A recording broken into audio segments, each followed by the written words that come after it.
27 de dezembro de 2023, sejam todos muito bem-vindos, meus amigos, a mais um vídeo aqui do canal Terra Brasilis News. Tudo bem com vocês?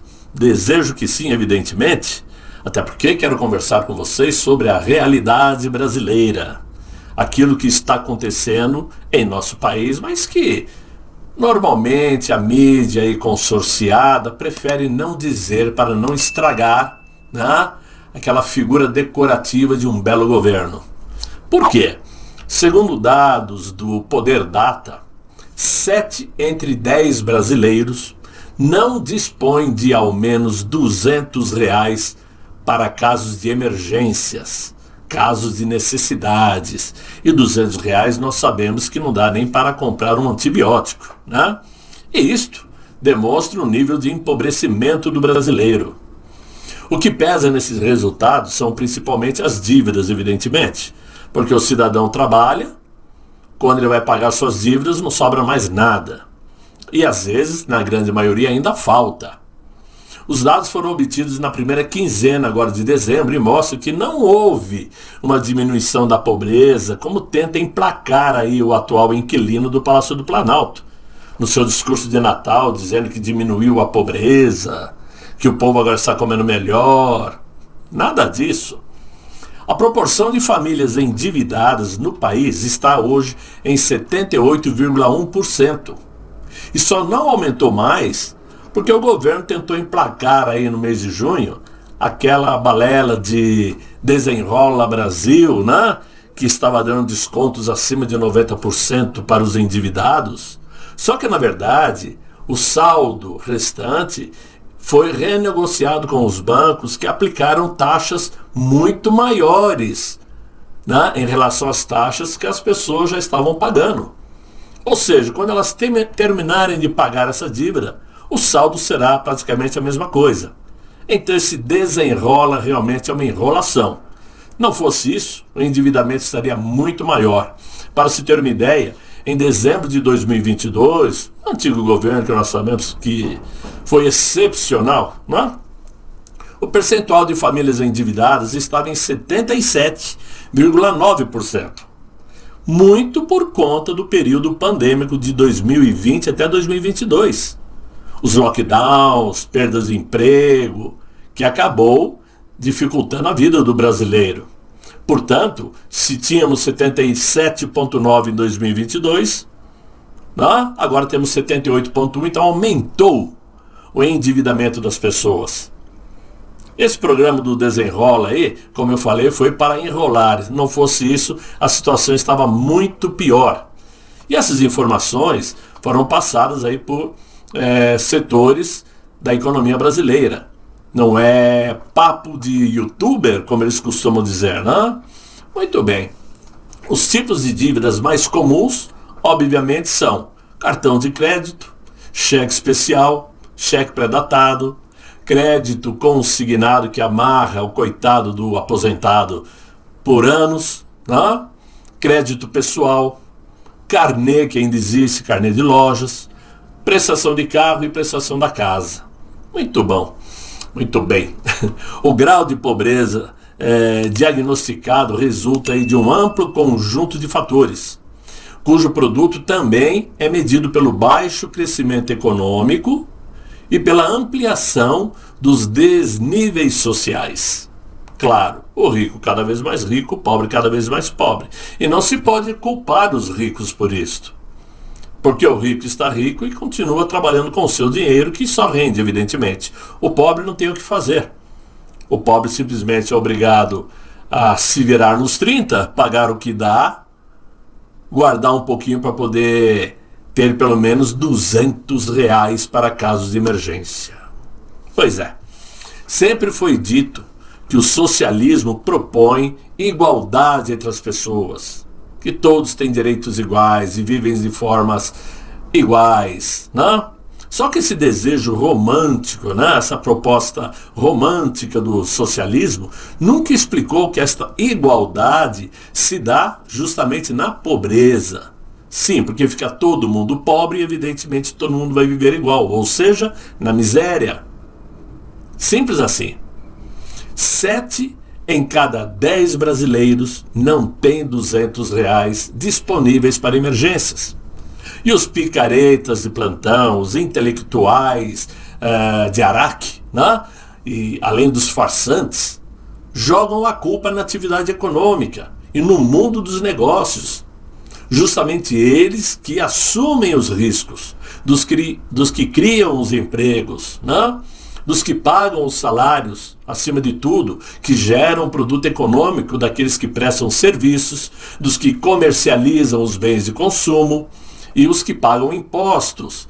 Aliás, impostos elevados, diga-se de passagem. 7 entre 10 brasileiros não têm R$ 200 disponíveis. Mas Brasília, que não produz absolutamente nada, a não ser corrupção, tem o maior PIB per capita do país, resultante da circulação dos gordos vencimentos pagos para a elite do setor público nacional.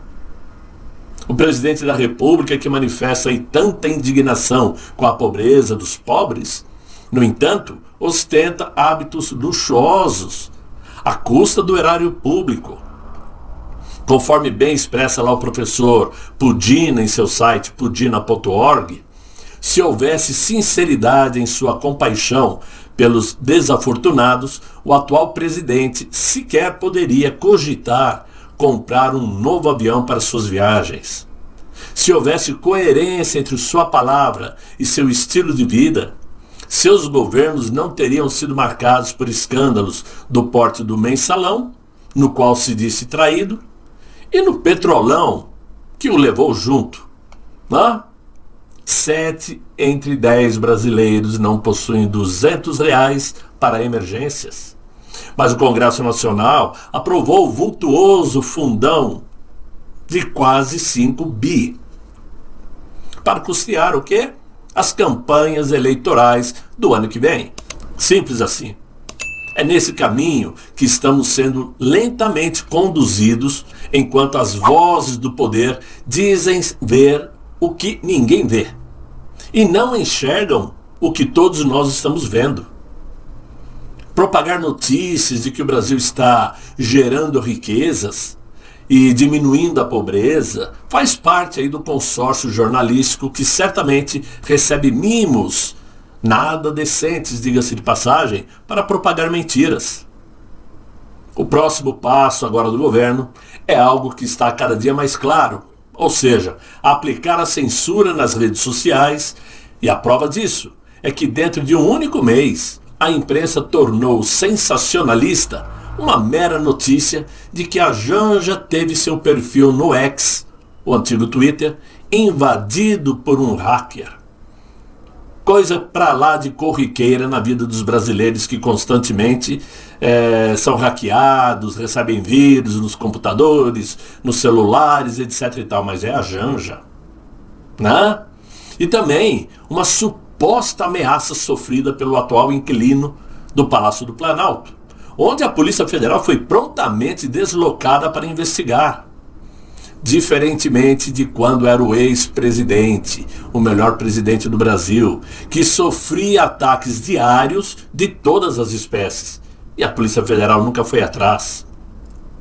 Essas duas informações, onde supostas vítimas foram ameaçadas, vão servir de motivos para que o Arthur Lira, já devidamente abastecido com cifrões a dar gosto, coloque o projeto de lei 2630 de 2020, também conhecido como a PL da censura, para uma análise no plenário da Câmara já agora em janeiro.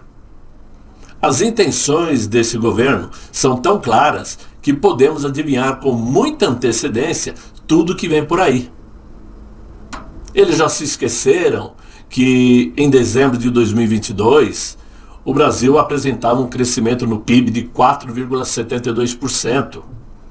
E agora, estamos em dezembro de 2023, o PIB vai fechar em 3% no máximo. Perdemos 1,72%, por quê? A pandemia já foi. Pelo que me lembre, né? As contas públicas do governo em dezembro de 2022 fecharam com superávit de 109 bilhões.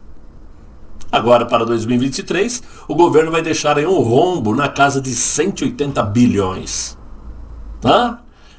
A conta das estatais em dezembro de 22 teve um lucro de 187 bilhões. Agora, dezembro de 2023, as estatais deixarão um rombo de 6 bilhões. Os dados do IBGE, do Tesouro Nacional e do Conselho Monetário Nacional não deixam dúvidas de que esse governo está capotando para o abismo. Salve-se quem puder, porque esse avião está sem piloto. É isso que eu tinha para vocês, meus amigos. Infelizmente são notícias ruins, mas é a realidade brasileira. Não posso aqui vir vender ilusão.